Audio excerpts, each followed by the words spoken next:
Hey all, welcome to the Deathless Anime channel and I'm Ann। तो आज मैं the Duke of death and his made के new episode के साथ आ गई हूँ। तो चलिए जल्दी से एक्सप्लेनेशन शुरू करते हैं। एपिसोड 4 की शुरुआत में एलिस ड्यूक को इग्नोर किए जा रही थी। ड्यूक को ये पसंद नहीं आता है और कहता है लेक के पास जो भी हुआ उसके लिए सॉरी। तब एलिस कहती है आप किस बारे में बात कर रहे हैं, मैं नहीं जानती, और ये कहकर वहाँ से चली जाती है। ड्यूक को ये बिल्कुल भी पसंद नहीं आता है कि एलिस उसे इग्नोर कर रही है। दूसरे सीन में ड्यूक को पता चलता है कि एलिस को फीवर है और यही वजह था कि वो ऐसे कर रही थी। तब ड्यूक कहता है ये लेक में गिरने की वजह से हुआ है। तब एलिस कहती है ऐसा नहीं है, एक्चुअली मैं कल रात में आपके रूम के बाहर आपको पूरी रात देख रही थी और इसी वजह से मुझे ठंड लग गई। इस पर ड्यूक शर्माते हुए कहता है आज रात मैं तुम्हारे साथ ही रुकूंगा जब तक तुम ठीक नहीं हो जाती। दूसरे सीन में स्नोफॉल होने के कारण बहुत ज्यादा ठंड बढ़ जाती है। इस पर एलिस ड्यूक के लिए एक रेट स्कार्फ बनाकर देती है और पूछती है कल क्या हम बाहर घूमने जा सकते हैं। इस पर ड्यूक मान जाता है और मॉर्निंग होते ही ड्यूक बाहर आकर देखता है कि सभी चीजें बर्फ से ढक चुकी है। वो ये देखकर बहुत ही ज्यादा खुश होता है और एलिस को देखकर कहता है इसके साथ ही एलिस इस बर्फ से घिरी सबसे प्यारी लगती है। तभी वहाँ पर रॉब आ जाता है और अपना स्नोमैन बनाने लगता है। ये देखकर ड्यूक और एलिस भी अपना स्नोमैन बनाने लगते हैं और इसी बीच ड्यूक एलिस के ऊपर स्नोबॉल मारने लगता है पर एलिस उससे बच जाती है। पर ड्यूक जितना भी स्नोबॉल उस पर मारता है वो हर किसी से बच जाती है, पर उल्टा एलिस के द्वारा मारा गया स्नोबॉल ड्यूक को लगने लगता है और ये ड्यूक को बिल्कुल भी पसंद नहीं आता है। और यहाँ पर ये लोग बहुत ही ज्यादा एंजॉय करते हैं। अब जब दोनों अंदर आते हैं तो एलिस रियलाइज करती है कि उसका एक इयररिंग कहीं बर्फ में गिर गया है। इस पर ड्यूक रात भर स्नो में उसका इयररिंग ढूंढने लगता है। तभी स्काई में उड़ता हुआ एक बैट उड़ता हुआ आता है और एक लड़की में कन्वर्ट हो जाता है और इधर ड्यूक थक कर वहीं पर लेट जाता है। तभी वो लड़की वहीं पर आ जाती है। ये देखकर ड्यूक कहता है तुम कौन हो। इस पर वो लड़की ड्यूक को उठाने के लिए हाथ आगे करती है। इस पर ड्यूक कहता है मुझे कर्ज है एक जादू करने के कारण। तब वो लड़की कहती है इस मेंशन में तुम रहते हो। तब ड्यूक कहता है हाँ मैं यहाँ पर इयररिंग ढूंढ रहा हूँ जो कि मेरे लिए खास है।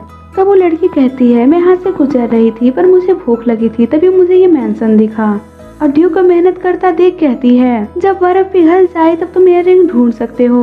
तब ड्यूक कहता है नहीं मैं अभी ही ढूंढूंगा क्योंकि मैं एलिस को उदास नहीं देख सकता और वो मेरे लिए बहुत ही ज्यादा खास है। इस पर वो लड़की मास्क उतारते हुए कहती है ठीक है फिर मुझे ये करने दो। ये कहते ही उसके दोनों हाथों में फायर अपेयर हो जाता है और वो 1 सेकंड में सारी बर्फ को पिघला देती है और साथ ही में इयररिंग ढूंढ कर उसे दे देती है और कहती है मेरा नाम कफ है और मैं एक जादूगरनी हूँ।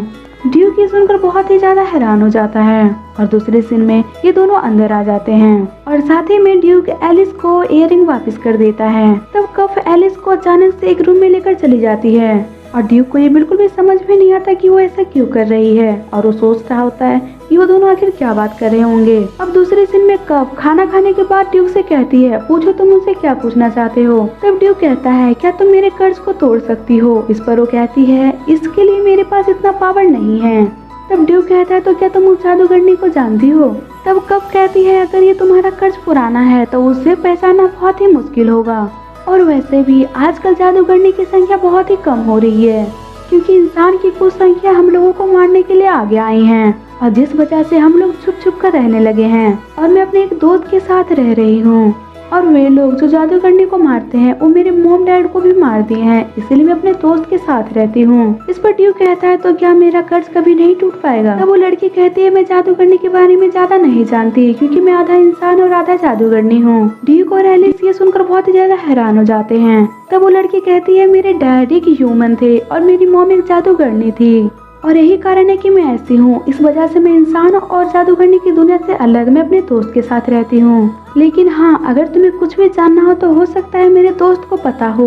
ड्यूक तब पूछता है लगता है तुम अपने दोस्त से ज्यादा ही प्यार करती हो इसीलिए उसके बारे में ज्यादा बात करती हो। ये सुनते ही लड़की बहुत ही ज्यादा अजीब सा फेस बना लेती है और विंडो से जंप मारकर वहाँ से चली जाती है और ड्यूक और एलिस को बिल्कुल भी समझ में नहीं आता है कि आखिर में उसे हो क्या गया। अब दूसरे सीन में एलिस बाहर आती है और स्नोमैन को देखकर कुछ याद करती है और हमें पास्ट दिखाया जाता है जहाँ पर एलिस को कुछ बच्चे बुली कर रहे होते हैं। तो वहाँ पर ड्यूक आता है और उससे कहता है तुम टेंशन मत लो, मैं तुम्हारे साथ हूँ, और एलिस के ऊपर से बर्फ हटा देता है। और ड्यूक जाते हुए कहता है एलिस मुझे तुम बर्फ में बहुत ही प्यारी लगती हो, बिल्कुल एक स्नो फेरी की तरह। और एलिस ये सब याद करके बहुत ज्यादा इमोशनल हो जाती है। तभी वहाँ पर ड्यूक भी आ जाता है। तब ड्यूक कहता है तुम मेरे साथ बाहर चलना चाहती थी ना, अब चलो वो समय आ गया है, बाहर चलते हैं। ये कहकर वो दोनों जाने लगते हैं।